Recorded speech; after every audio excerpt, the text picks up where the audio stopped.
नमस्कार दोस्तों, आप सभी का हमारे चैनल अमित कुमार बड़ा गांव विक्की में स्वागत है। आज हम सिंधु नदी तंत्र के बारे में डिस्कस करेंगे। ये एक नदी तंत्र में बहुत ही इम्पोर्टेंट टॉपिक है।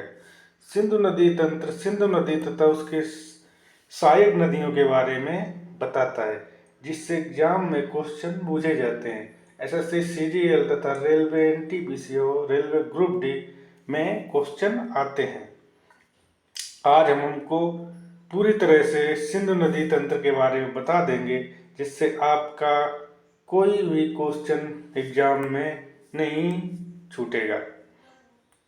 मोटा मोटा हम आपको बताते हैं सिंधु नदी में इसकी जो सहायक नदियां हैं, जैसे श्योक नदी, गिलगित नदी, काबुल नदी, खुर्रम नदी, गोमल नदी और नुब्रा नदी तथा झेलम, चिनाब, रावी, व्यास और सतलज नदी, इसके बारे में पढ़ा जाएगा।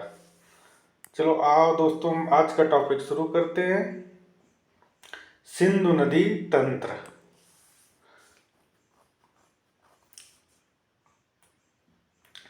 सिंधु नदी तंत्र में जितनी नदियां हैं वो सारी अरब सागर में गिरती हैं। सिंधु नदी तंत्र में मेन नदी सिंधु नदी, इसकी सहायक नदियां सिंधु नदी में गिरती हैं। उसके बाद सिंधु नदी अरब सागर में गिरती है। दोस्तों, आप कैसे हैं? सब लोग अच्छे होंगे। और सिंधु नदी की उद्गम, सहायक नदियां और परियोजनाओं के बारे में आज हम डिस्कस करेंगे। सिंधु नदी तंत्र भारतीय उपमहाद्वीप का एक प्रमुख नदी तंत्र है। जैसे आप जानते हैं कि यह तंत्र एशिया के सबसे बड़े प्राचीन नदी प्रणालियों में से एक है। यह तंत्र एशिया के सबसे बड़े और प्राचीन नदी प्रणालियों में से एक है। सिंधु नदी के बारे में हम डिस्कस करते हैं। सिंधु नदी का उद्गम मानसरोवर झील के पास तिब्बत के गोखरचू क्षेत्र में एक ग्लेशियर से होता है। तो ग्लेशियर, इसके क्षेत्र का नाम है गोखरचू क्षेत्र में ग्लेशियर है। तो सिंधु नदी का उद्गम किधर होता है? मानसरोवर झील के पास तिब्बत के गोखरचू क्षेत्र में एक ग्लेशियर से होता है। सिंधु नदी दमचोक के पास भारत में प्रवेश करती है।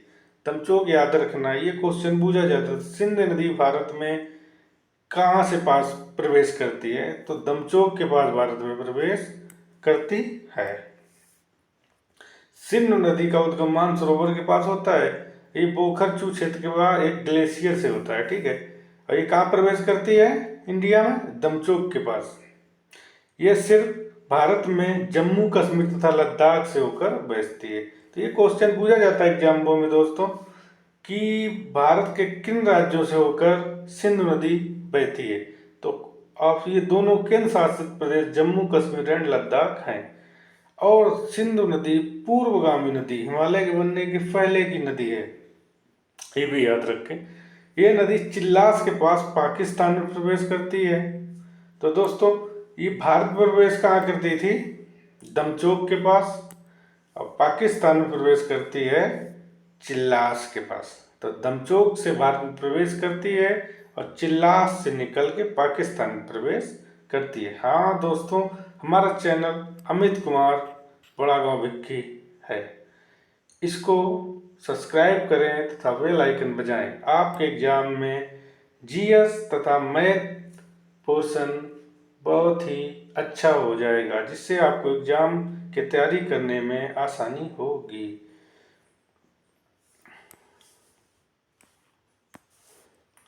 अब सिंधु नदी काकोरम और लद्दाख पर्वतमाला के बीच बहती है। तो काकोरम उत्तर दिशा में, उसके बाद सिंधु नदी, फिर लद्दाख पर्वतमाला, इनके बीच से ये सिंधु नदी बहती है। इसकी प्रमुख बाई तटवर्ती नदियों में, जो बाई ओर से अर्थात काकोरम साइड से आकर मिलती हैं, इसकी नदियों में जास्कर नदी, सुरू नदी, तो जास्कर नदी, सुरू नदी, झेलम नदी, चिनाब नदी, रावी नदी, ब्यास नदी, सतलुज नदी, ये सारी नदियां बाएं तरफ से मिलती हैं। तो ये भारत की तरफ से मिलती हैं, अर्थात लद्दाख पर्वतमाला की तरफ से सिंधु नदी में मिलती हैं। इसकी प्रमुख दाईं ओर से जो नदियां हैं उसमें से श्योक नदी बहुत ही इम्पोर्टेंट नदी है। इसकी सहायक नदी है श्योक नदी की, याद रखना, नुब्रा नदी। श्योक नदी, गिलगित नदी, हुंजा नदी, स्वात नदी, कुन्नार नदी, कुर्रम, गोमल, काबुल नदी है। गोमल नदी, काबुल नदी ये पाकिस्तान में मिलती हैं। खुर्रम नदी पाकिस्तान अफगानिस्तान की तरफ से आके मिलती हैं। तो ये दाईं तरफ से मिलने वाली नदियां होंगी। बाईं तरफ से कौन कौन है? जास्कर, सुरु नदी, उसके बाद झेलम, चिनाब, रावी, व्यास, सतलज नदी। पांच नदी तो सभी लोग जानते हैं। एक सुरु नदी और जास्कर नदी से एग्जाम में क्वेश्चन आ सकता है। जिस तरह से एग्जाम में डिफिकल्टी बढ़ती जा रही है तो पूछेगा एग्जाम में कि सिंधु नदी के बाएं तट से मिलने वाली नदियां कौन सी हैं? जास्कर नदी, सुरु नदी दे सकता है ऑप्शन में, तो याद रखना पंचनद, उसके बाद जास्कर और सुरु नदी। इस प्रकार दाएं तरफ से जो मिलती हैं वो श्योक नदी इंपॉर्टेंट है, गिलगित नदी इंपॉर्टेंट है, खुर्रम, गोमुल और काबुल नदी ये बहुत इंपॉर्टेंट है। स्वात नदी, हुंजा नदी इंपॉर्टेंट है। सिंधु नदी कराची के पास विशाल सिंधु नदी डेल्टा के माध्यम से अरब सागर में गिरती है। तो ये सिंधु नदी अरब सागर में गिरती है और डेल्टा बनाती है, याद रखना। इसमें कंफ्यूजन होता है कि इस अरब सागर में गिरने वाली भारत की कौन सी नदी डेल्टा बनाती है? तो सिंधु नदी कराची के पास विशाल सिंधु नदी डेल्टा के माध्यम से अरब सागर में गिरती है।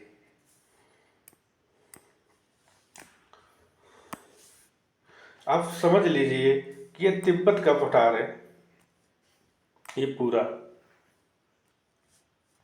इधर से सिंधु नदी निकलती है तिब्बत के पठार से। ये लद्दाख, जम्मू कश्मीर से होते हुए, पाकिस्तान से होते हुए अरब सागर में गिर जाती है।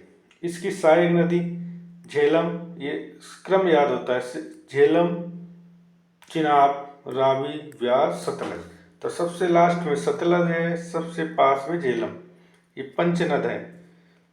इसकी प्रमुख सहायक नदियां हैं जो बाएं तरफ से मिलती हैं। इसके बाद जास्कर सेड़ी नदी को भी याद रखना, ये भी बाएं तरफ से ही मिलती है। तो सिंधु नदी तंत्र के बारे में पता चला कि सिंधु नदी मेन नदी है। ये इसका फवाई क्षेत्र में पूरा आता है, ये पूरा फवाई क्षेत्र है। इधर से वह गंगा का फवाई क्षेत्र शुरू होता है। तो हिमाचल प्रदेश, जम्मू कश्मीर, लद्दाख, कुछ पंजाब और कुछ हरियाणा का इसके प्रवाही क्षेत्र में आता है।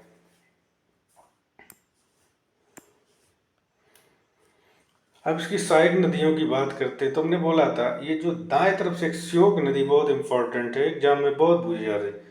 इसका नाम लद्दाख शब्द से लिया गया है, इसका अर्थ मृत्यु की नदी होता है। लद्दाखी शब्द से लिया गया है, इसका नाम मृत्यु की नदी भी होता है। ये उत्तरी लद्दाख से होकर सिंधु नदी के समांतर बहती है। तो ये पूछा जाता है कौन सी सिंधु की सहायक नदी सिंधु नदी के समांतर बहती है? तो श्लोक नदी, इसको मृत्यु नदी भी कहते हैं, मृत्यु की नदी।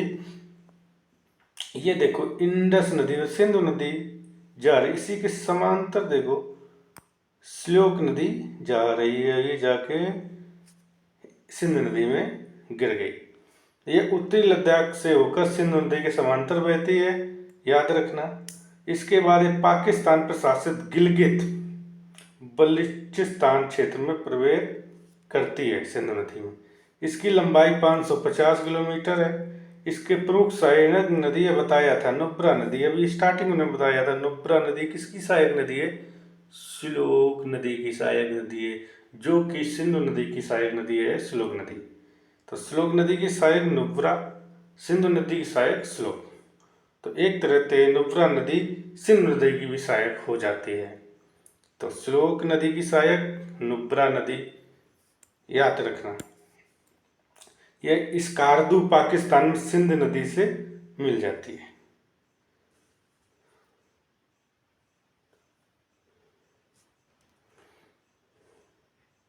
यह स्कार्दू में सिंध नदी से मिल जाती है। श्योक नदी काराकोरम रेंज में रिमो ग्लेशियर से निकलती है। दोस्तों याद रखना, तो श्योक नदी कहाँ से निकलती है? रिमो ग्लेशियर से निकलती है। चलो, ये नुब्रा नदी है, श्योक नदी की सहायक नदी। समझ में आया? ये श्योक नदी है, ये इसमें नुब्रा नदी गिर रही है। श्योक नदी ये है, ऐसे जाके गिर रही है जाके सिंधु नदी में। दोस्तों, हमारा क्लास आपको कैसा लग रहा है? हमारे साथ बने रहिए, सेशन समाप्त होने तक रहिए। आपका ये पोर्शन पूरी तरह कंप्लीट होगा। उसके बाद सतलज नदी दूसरी सहायक नदी है। इसका प्राचीन नाम सतुर्दी है। सतुर्दी याद रखना, इसका प्राचीन नाम, ये पूछा जाता है एग्जाम में। इसका उद्गम तिब्बत में राकसताल से होता है। तो सतलज नदी का उद्गम तिब्बत में होता है। तिब्बत में अभी एक और नदी हमने बताया था, सिंधु नदी, मानसरोवर झील से निकलती है। सतलज नदी राकसताल से निकलती है। शिवकला दर्रे से होकर ये भारत में प्रवेश करती है। ये हिमाचल प्रदेश पंजाब में बहती है। तो इसका सतलज नदी का उद्गम कहाँ से होता है? राकसताल से। भारत में प्रवेश करती है शिवकला दर्रे से। भारत में यह हिमाचल प्रदेश और पंजाब में बहती है। याद रखना, ये जम्मू कश्मीर में नहीं बहती सतलज नदी, क्योंकि ये सबसे दक्षिणी नदी है पंच नदियों में। इसकी लंबाई 2459 किलोमीटर है। ठीक है, समझ में आ रहा है? यह भारत पाकिस्तान के बीच सीमा का निर्धारण भी करती है। तो कौन सी नदी भारत पाकिस्तान की सीमा का निर्धारण करती है? सतलज नदी। सतलज नदी सिंध की सबसे बड़ी दक्षिणी सहायक नदी है। सबसे बड़ी नदी सहायक नदी नहीं है, दक्षिणी सहायक नदी। जो सबसे दक्षिण में, यही सबसे बड़ी सहायक नदी है। समझ में आया दोस्तों?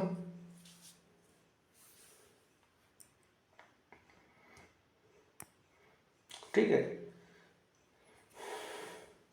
सबसे बड़ी सहायक नदी सतलज नदी सिंध की नहीं है, पर ये दक्षिणी सहायक नदी है। इसके बाद कोई भी नदी सिंध में नहीं गिरती है। इस नदी के बाद का अपवाय क्षेत्र गंगा के अपवाय क्षेत्र में शामिल होता है।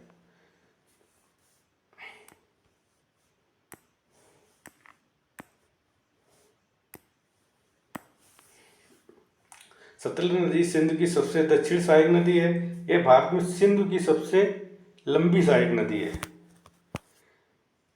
सिंध की सबसे लंबी सहायक नदी चिनाब नदी है, पर भारत में अगर कोई सबसे लंबी सहायक नदी है तो वो सतलज नदी है। यह सिंध की एकमात्र सहायक नदी जो तिब्बत से निकलती है। इसकी सहायक नदियां चिनाब, ब्यास, बांसपास, स्पीति और स्वाय। ठीक है, तो सतलज नदी की सहायक नदी चिनाब, ब्यास, बांसपास, स्पीति और स्वाय। प्रमुख परियोजनाएं जो इस नदी पे चल रही हैं, सतलज नदी पे, तो भाखड़ा नागल बांध परियोजना बहुत इम्पोर्टेंट है। ये एशिया का सबसे ऊंचा बांध है, गुरुत्वीय बांध है। ये एशिया का सबसे ऊंचा बांध तथा ये भारत का सबसे ऊंचा गुरुत्वीय बांध है। भारत का सबसे ऊंचा बांध टिहरी बांध है, परंतु सबसे ऊंचा गुरुत्वीय बांध भाखड़ा नागल बांध है। लुहिरी स्टेज 1 जल विद्युत परियोजना हिमाचल प्रदेश में है, तथा गोविंद सागर झील हिमाचल प्रदेश के बिलासपुर जिले में है। इस सतलज नदी से इंदिरा गांधी नहर निकाली गई है। ये इंदिरा गांधी, ये सतलज ब्यास संगम से ये निकाली गई है इंदिरा गांधी ने, जो राजस्थान में सिंचाई के लिए बहुत ही महत्वपूर्ण नदी है।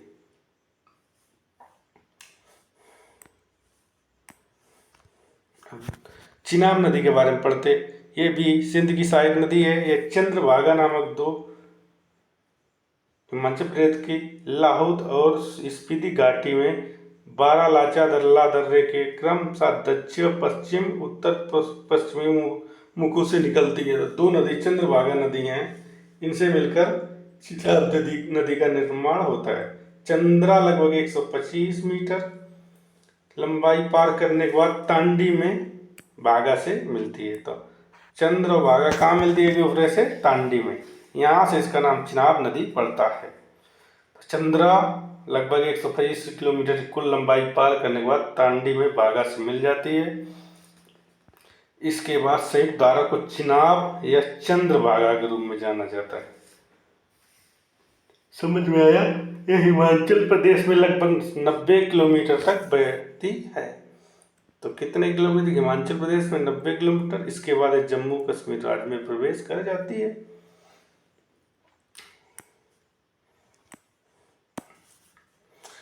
यह हिमाचल प्रदेश में लगभग 90 किलोमीटर बहती है। इसके बाद जम्मू कश्मीर राज्य में जम्मू प्रांत के डोडा जिले से पडर क्षेत्र पर प्रवेश करने के पहले पांगी घाटी को पार करती है। तो पांगी घाटी से ऊपर कौन सी नदी बैठती है?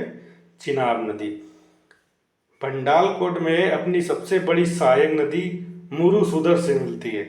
तो चिनाब की सबसे बड़ी सहायक नदी मुरुसुदर, ये श्लोक की नुब्रा नदी बताया था। तो चिनाब की सबसे बड़ी सहायक नदी मुरुसुदर, याद रखना ये नाम। जम्मू और कश्मीर से पाकिस्तान के सियालकोट जिले में प्रवेश करती है। ठीक है, जम्मू कश्मीर का सीधे पाकिस्तान में प्रवेश कर जाती है। सियालकोट पाकिस्तान का जिला है। इसकी सहायक नदी दाएं किनारे से जो आती हैं, झेलम चिनाब के में ही गिरती है, और उसके बाद बिचलेरी, चैनी, तलसुएन और अंश, ये नदियां इसकी सहायक नदी हैं। याद रखना। बाएं किनारे से रावी, नीरू, नाला याबू, नाला मंडियल, पैंथल, खड्ड, ये प्रमुख नदियां हैं। तो याद रहेगा, दाएं किनारे से झेलम प्रमुख है तथा बाएं किनारे से रावी प्रमुख है। रावी और नीरू को भी याद कर सकते हैं, ये भी पूछा जा सकता है, अभी तक तो नहीं पूछा गया है। रावी और नीरू, जबकि झेलम और अंश दाएं किनारे से प्रमुख है। तवी और मनावर तवी नदी पाकिस्तान में चिनाब से मिलती है। तो ये तवी नदी और मनावर तवी नदी पाकिस्तान में चिनाब से मिलती है। पाकिस्तान में इन सतलज नदी में मिल जाती है। तो सतलज नदी की सहायक नदी चिनाब नदी, चिनाब नदी की सहायक नदी झेलम और रावी। ठीक है, अंश भी लिख सकते, अंश और नीरू, नाला याबू और मंडियल, ये सब चिनाब की सहायक नदी हैं। तो पाकिस्तान में भी दो नदी चिनाब से मिलती हैं, तवी और मनावर तवी नदी।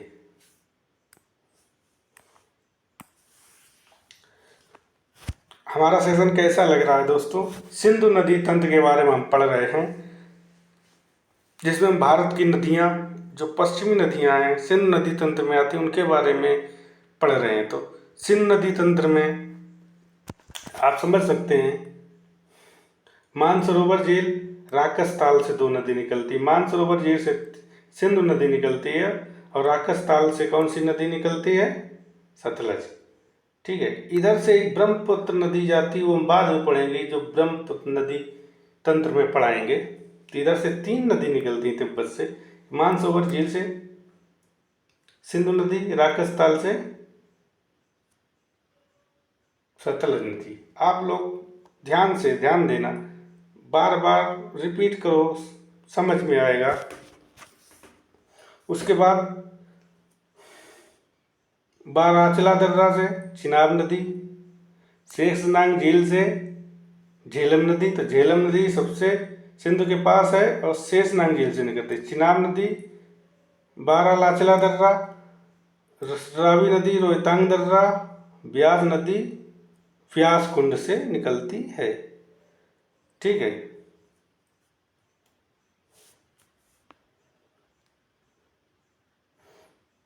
ये सिंधु नदी भारत में कहाँ से? दास्योक से प्रवेश करती है और बाहर कहाँ से निकलती? चिल्लास से। समझ में आया दोस्तों?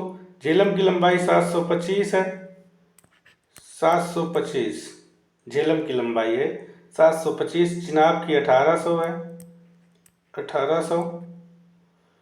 झेलम की 725, चिनाब की टोटल लंबाई 1800 किलोमीटर।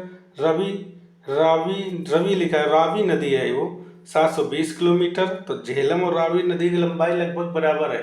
एक बार क्वेश्चन पूछा गया था तो सिंध नदी और ब्रह्मपुत्र नदी के बारे में पूछा गया, नहीं सतलज नदी और ब्रह्मपुत्र नदी के बारे में पूछा गया था कि कौन दो नदी बराबर है। तो ऐसे ही इधर पूछा जा सकता है, रावी नदी और झेलम नदी लगभग बराबर ही है लंबाई में। झेलम 725, रावी 720, चिनाब 1800 किलोमीटर, व्यास 470। सबसे छोटी नदी पंचनद में कौन सी है? व्यास। और सतलज नदी 1050।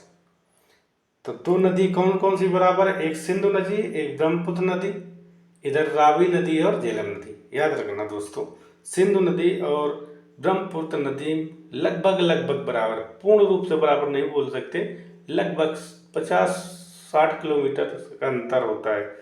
इसमें झेलम और रावी में 5-10 किलोमीटर का अंतर है। समझ में आया दोस्तों? सतलज नदी 1050, व्यास 470 किलोमीटर, रावी 720, झेलम 725, चिनाब 1800। तो सबसे बड़ी सिंधु नदी की सहायक नदी कौन होगी? चिनाब। अगर भारत में कौन सी सबसे बड़ी सहायक नदी है सिंध की? तो सतलज। याद रखना, क्योंकि चिनाब नदी अधिकतर भाग पाकिस्तान में बहता है। समझ में आया दोस्तों? तो भारत की नदियों के बारे में हम आपको बता रहे हैं, जो एग्जाम के में बहुत ही महत्वपूर्ण टॉपिक है। उसके बाद आ गया झेलम नदी।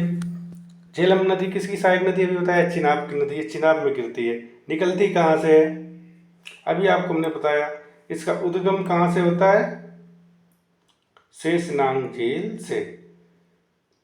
गिरती किस में? चिनाब नदी में। निकलती शेषनाग झील से, जो चिनाब नदी बारलाचा दर्रा से निकलती है। समझ में आया दोस्तों? यह नदी भारत पाकिस्तान से होकर बहती है। ये पंजाब की 5 नदियों में सबसे बड़ी और सबसे पश्चिमी नदी है। पंजाब की 5 नदियों में सबसे बड़ी और सबसे पश्चिमी नदी है। ठीक है। इसका उद्गम वेरीनाग झरना जम्मू कश्मीर से होता है। झेलम नदी ये श्रीनगर वुलर झील से होकर बहती है। बहुत इंपॉर्टेंट है, ये श्रीनगर और वुलर झील से होकर बहती है। तो कौन सी नदी वुलर झील और श्रीनगर से बहती है? झेलम। इसके बाद ये पाकिस्तान में प्रवेश कर जाती है।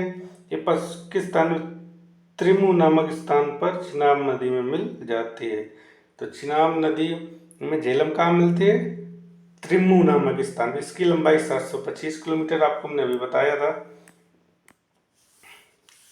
इसकी सहायक नदी किशन गंगा, कुन्हार नदी, सांद्रन नदी, बिंगरी नदी, रापत नदी, लिद्दर नदी, दूध गंगा। तो किशन गंगा और दूध गंगा किसकी सहायक नदी है? क्वेश्चन पूछा गया है झेलम की। समझ में आया? लिद्दर नदी और पराद नदी भी किसकी है? झेलम की। तो ये 6-7 नदी हैं इसकी प्रमुख सहायक नदी। तो क्या है? किशन गंगा, दूध गंगा, लिद्दर, अराफत। ठीक है। और उसके बाद सांद्रण, बिंगरी नदी और कुन्हार नदी। ये 7 नदियां हैं जो इसकी सहायक नदी हैं। झेलम नदी पर परियोजनाएं भी बनी हैं, जिसे उरी परियोजना और तुलबुर परियोजना। ठीक है। ये 2 झेलम नदी पर है। इसके पहले चिनाब नदी पे सलार, दुलहस्ती, एक और है, 3 परियोजना बनी हुई हैं। सलार, दुलहस्ती, एक और है, याद नहीं आ रहा दोस्तों, आप कमेंट करिए कौन सी है।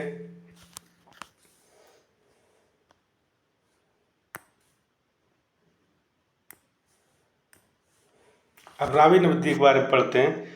इसका उद्गम हिमाचल प्रदेश में रोहतांग दर्रे से होता है। याद रखना, कुल्लू पहाड़ियाँ हैं यहाँ हिमाचल प्रदेश में, उधर ही एक दर्रा है रोहतांग दर्रा, वहाँ से होता है।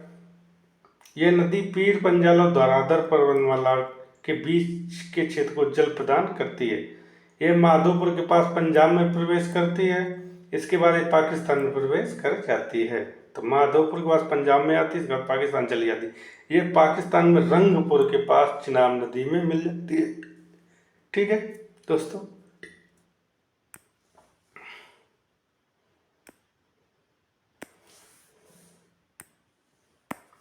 तो समझ में आया। माधोपुर के पास पंजाब में रावी नदी मिलती है, और उसके बाद पाकिस्तान में घुसती है पंजाब के बाद, और पाकिस्तान के रंगपुर के पास ये चिनाब नदी में मिल जाती है।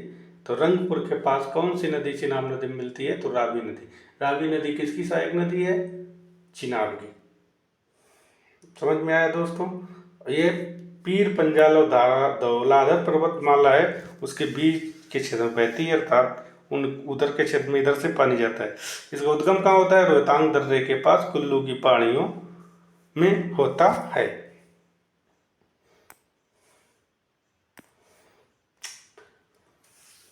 रंगपुर में मिल जाती है। इसकी सहायक नदियां कौन सी हैं? साहो, बुधिल, सिउल, चिरचिंड नाला, उज नदी इसकी प्रमुख सहायक नदी है। प्रमुख परियोजना रंजीत सागर बांध हिमाचल प्रदेश में, पंजाब में, और साहेबपुर कंडी बांध परियोजना, दो प्रमुख परियोजना है, रावी नदी पे बनी है। रंजीत सागर बांध रावी नदी बना, साहेबपुर कंडी बांध परियोजना भी रावी नदी बनी है। तो हमारे पास देखिए, ये चिनाब नदी, ये रावी नदी, ये ब्यास नदी सतलज नदी में मिल रही है, ये रावी नदी आगे जाके इसमें ऐसे चिनाब नदी में मिल जाएगी, ऊपर झेलम नदी है। समझ में आया दोस्तों। ब्यास नदी के बारे में पढ़िए, सबसे छोटी नदी है पंचनद में, ये 470 किलोमीटर ही जाती है। इसका उद्गम रोहतांग दर्रे से होता है। यह धौलाधर श्रेणी को पार करती हुई दक्षिण पश्चिम दिशा में बहती है। पंजाब में हरके नामक स्थान पर सतलज नदी में मिल जाती है। ये नदी पूरी तरह से भारतीय क्षेत्र हिमाचल प्रदेश और पंजाब में स्थित है। प्रमुख इस पे एक बांध है, पौंग बांध, जो बहुत पूछा जाता है। सिंधु नदी, ये प्रमुख कैलाश श्रेणी है, बोखुरचू ग्लेशियर, यहाँ से सिंधु नदी निकलती है, याद रखना। ये राकस ताल है, मानसरोवर झील है, ये इधर ही शब्द, ब्रह्मपुत्र नदी इधर से निकल के जाती है।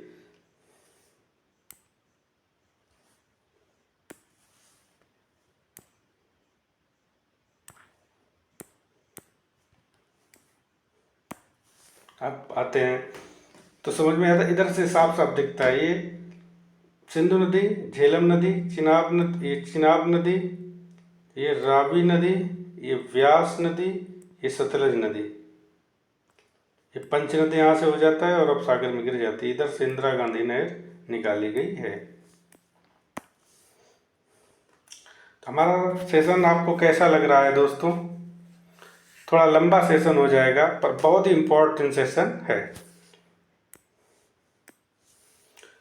अब हम आपको क्वेश्चन आंसर बताते हैं, कैसे एग्जाम में पूछे जाते हैं। हमने 5 नदी प्लस सिंधु नदी पढ़ लिया, उसकी सहायक नदियों के बारे में जान लिया।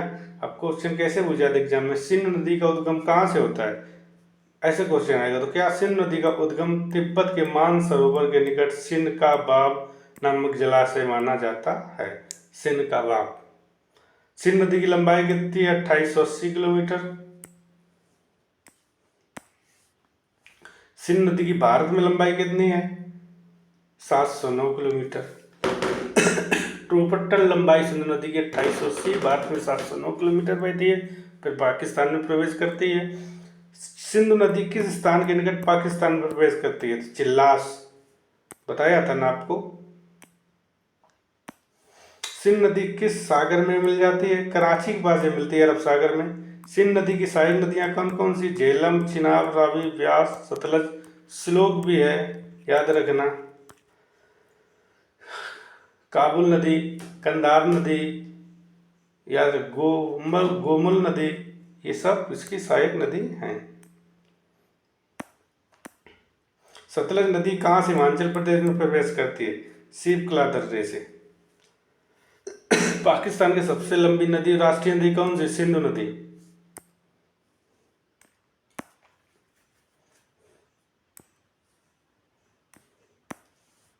सिंधु नदी का अधिकांश अंश किस देश में प्रवाहित होता है? पाकिस्तान में। सिंधु नदी कौन से देश में बहती है? चीन, पाकिस्तान, भारत। ठीक है। सिंध नदी भारत के किस केंद्र शासित प्रदेश में बहती? जम्मू कश्मीर एंड लद्दाख।